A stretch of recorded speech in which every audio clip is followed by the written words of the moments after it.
देखो, आज जो महापंचायत रखी है, आप सभी को पता है कि जो लिल्लू डूडी सरपंच है उन पे केस हुआ है और उन पे अपहरण का केस हुआ है। तो उसी को देखते हुए हमने महापंचायत रखी है और सारे जो 51 गांवों के सरपंच हैं वो यहाँ पे पहुँचे हैं और पूरा गांव भी यहाँ पे पहुँचा हुआ है। तो देखिए, आज जिस हिसाब से हमने लोगों की बात सुनी, इनके बीच में महापंचायत रखने का मकसद यही था कि गांव के व्यू लिए जाएं और जो समस्या लिल्लू डूडी पे आई है उसका किसी तरह समस्या का समाधान भी किया जाए। तो हम सोच रहे थे कि पंचायत के अंदर ये समाधान हो, पर नहीं हुआ क्योंकि जो विपक्ष था वो पंचायत में नहीं आया, क्योंकि उनके अंदर भी एक डर है। क्यों सामने दिखा, पंचायत के अंदर ये भी दिखा कि जो लिल्लू राम डूडी हैं वो निर्दोष हैं, क्योंकि विपक्ष का ना आना और जो लिल्लू राम डूडी पे जो केस हुआ है वो एक तरफ दिख रहा है। तो इसी का देख के हम यहाँ पे इकट्ठे हुए हैं और जो गांव ने इकट्ठा होकर फैसला लिया है कि विपक्ष तो नहीं पहुँचा, पर हम सारे सरपंच और गांव वाले हनुमानगढ़ डीसी और एसपी के पेश हो रहे हैं और वहाँ पे जाके हम बात करेंगे कि निर्दोष को सजा क्यों दी जा रही है। कहीं ना कहीं गाड़ियाँ की व्यवस्था करेगी है, गाड़ियाँ खड़ी है। कहीं ना कहीं पूरा गांव जो है वो एक जगह पे इकट्ठा हुआ है। तो गांव मानता है कि जो सरपंच है वो निर्दोष है, लेकिन कोर्ट ने जो है वो कार्रवाई के आदेश दे दिए हैं। तो इससे कैसे निपटा जाएगा? देखिए, हम कोर्ट तक भी जाएंगे। आज 51 गांवों की पंचायत यहाँ पे इकट्ठी हुई है और मेरा मकसद यही है कि 6228 की 28 पंचायत में एक जो जमाल के अंदर इकट्ठा करने का काम करूँगे, क्योंकि निर्दोष सरपंच है तो उसको हम जैसे सज़ा नहीं देने देंगे। ठीक है। हाँ जी। तो आगे क्या कदम रहेगा आपका? आज हनुमानगढ़ आप जा रहे हैं एसपी डीसी से मिलने, तो इसके बाद क्या कदम रहेगा? देखिए, आज हम डीसी एसपी से मिलेंगे और वहाँ पे कुछ बात नहीं बनी तो उसके बाद में कुछ भी करना पड़े, चाहे रोड जाम करना पड़े, चाहे सीएम के पास भी जाना पड़े, हमारी लास्ट तक लड़ाई रहेगी और हम किसी भी हालत में लिल्लू राम डूडी की कोई भी सज़ा नहीं होने देंगे। दूसरे पक्ष से कोई बातचीत हो पाई है? कोई उनसे संपर्क हो पाया है कि आखिर क्यों उन्होंने ये किया? देखिए, खुला मंच था और सबके पास इनविटेशन था कि इस पंचायत के अंदर कोई भी आ सकता है, तो कोई भी यहाँ पे नहीं पहुँचा।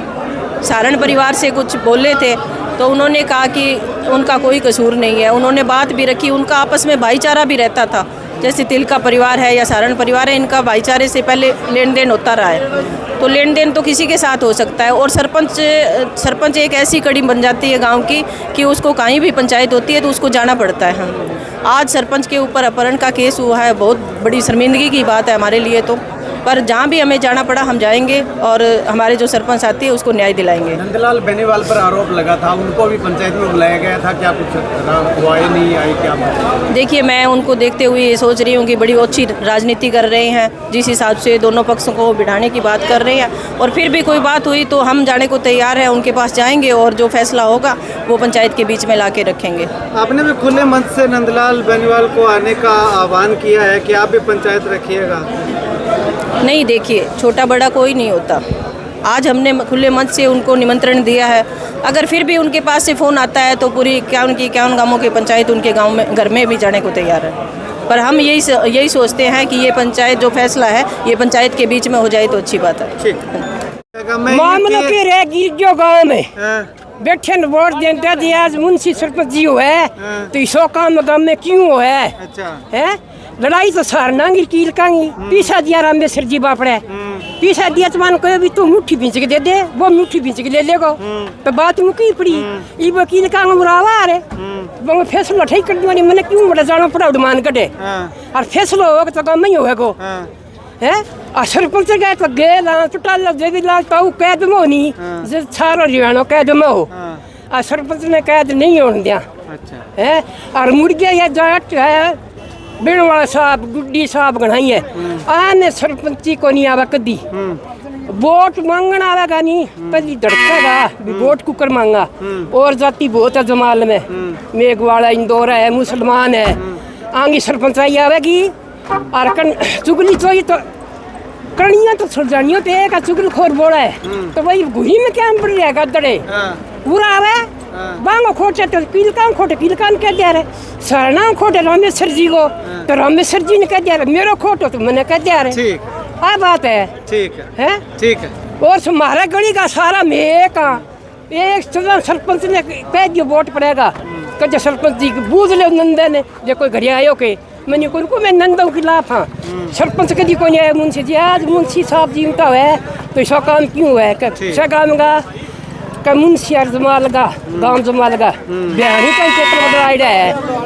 और हम फालतू क्यों है ठीक लोग बताइए साहब के पंचायत में सरपंच तो जाएगा किसी पंचायत में कोई बुलाओ सरपंच जाओ दो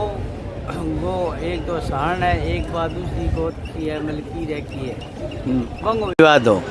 कोई पैसा को लेन देना हो मैं सरपंच मौजूदा सरपंच है मैंने बुला लियो पंचायत में बुलाने के बाद सरपंच कह दियो जो भी मुट्ठी बींची दे दियो था ना देना है वो बैंक बाद में कोई कटके फैसलो हो मौजूदा सरपंच है वो जो असालना को की नहीं बन पकड़ियो नहीं बहन वो छोड़िए सरपंच के सुपुर्द करिए जो अठे को बुरवाना को सरपंच है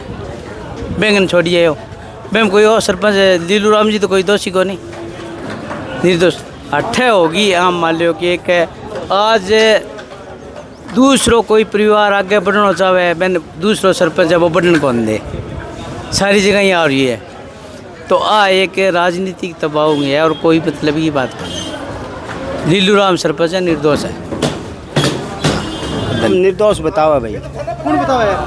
गाँव बताओ अच्छा कौन सा गाँव आए हो मेरे गाँव में सोवाड़ो अच्छा अच्छा तो थे सवाल पूछे हो हाँ मामलो एक ही है जी नंदलाल को वो कह मन्ने पूछिए करो अरे बा पूछा कौन में हक की बात है बात पूछने तैयार आ अरे वो कह नहीं कट्ठे मुँह तो कौन पूछा नंदलाल खड़े कही है बात माने कही है अच्छा ठीक है नंदलाल कने आए छोड़े हिला मार के कहे अच्छा क्या क्या वो कह मन्ने पूछिए करो की करो देखो मैं आगा मंगा धनी ओ करो कद बनी हो बेरो को नहीं मुंशी तो कदी कौन कहे भी मैं गाँव में धनी हूँ अच्छा गाँव में सागे रहे हो तो नंदलाल कहे नंदलाल ही हो रही है अरे नए उल्टा काम करने पे करे तो गाँव में न सो फैलाए बन फैलाए सरपंच बने नहीं जड़े सारे मैंने जो ठेका खोल दिया तो सारे काम को प्रमाण तो कोनी है प्रमाण तो कोनी ये चीज का कोई थे जो आरोप लगाने ला रहे हो ये चीज का कोई सबूत है कि अरे वो कह जगह धारकन है के सबूत हो गो एक आधो तो नहीं कैमरा का नहीं मैं पूछू था ना कैमरे पता ना मैं तो सारी बात जान सका थे को भी हाँ नशा बेचा है नशा बेचता ही हमारी पंचायत हमारे और सागे दुख है या पंचायत है बात बंद करे थे वो बहुत दुख है कमाई बंद होगी आगे जो इलेक्शन हमने लड़ा था ना पीछे जब ये विनोद रानी जुड्डी जिस टाइम सरपंच बनी है वो इलेक्शन बिल्कुल नशे के खिलाफ इलेक्शन लड़ा है हमने नेम चक्के के नहीं 10 रुपया कौन दिया भाई तू दारू पी ली भाई पहले इलेक्शन जब होया अब हम सारा दारू और चालती गाँव में हर गाँव में चल रहा सिस्टम लेकिन जमाल गाँव ने चेंज करने की हमने चीज चाली और वो आदमी हर एक चीज़ में आगे रहे है कोई भी अच्छाई को काम है ओम प्रकाश डूडी कभी पीछे को नहीं हटे पीछे जब नशो छुटाने की बात आई ठीक है एसपी साहब भी आग्रह करियो भाई नशो छोड़ा है तो सरपंच साहब एक ही बात कही भाई मैं मेरे गाँव में कोई भी छोरा नशो छोड़ने में तैयार है तो मैं फ्री में वो इलाज करूँगा पीछा मेरे कनू लगाऊंगा आज भाई आदमी ने यहाँ देखियो भाई ओ तो तेरे आगे जान ला रही है इनकी यहीं करके पीछे खींचा तो जो बे किलका फैमिली है नहीं बाने हाईजैक कर रखे बिल्कुल कठी आन कौन जान दिया बाने ठीक है रात एक वीडियो बनवाई गेरी थे वह देखी भी है बा वीडियो जितना भी लोग है वह अगर आवागा तो वह फंसेगा वह दोषी होगा वो कोई तुक्की बात तो है कौन लोग आज बैंक खातर खड़े हो तो बैंक खातर खड़े क्यों को नहीं होने ला रहा ओम प्रकाश डूडी खातर लोग खड़े होने ला रहे तो बैंक खातर भी खड़े होना चाहिए नहीं अगर जो वो सही हुआ तो ठीक है तो वह ओम प्रकाश डूडी ने सीधी सी बात है भाई गिराने की कोशिश करने ला रही हो क्या करके वो गिर जाए लेकिन आदमी आप गए अच्छा काम आगे बढ़ा वो कभी पाछा को नहीं पड़े और वो जो अच्छी हरकतें करने ला रही है वहाँ अच्छी हरकतें वो हमेशा पीछे गिरते आए आज हर आदमी की नजर में गिरने ला रही है वो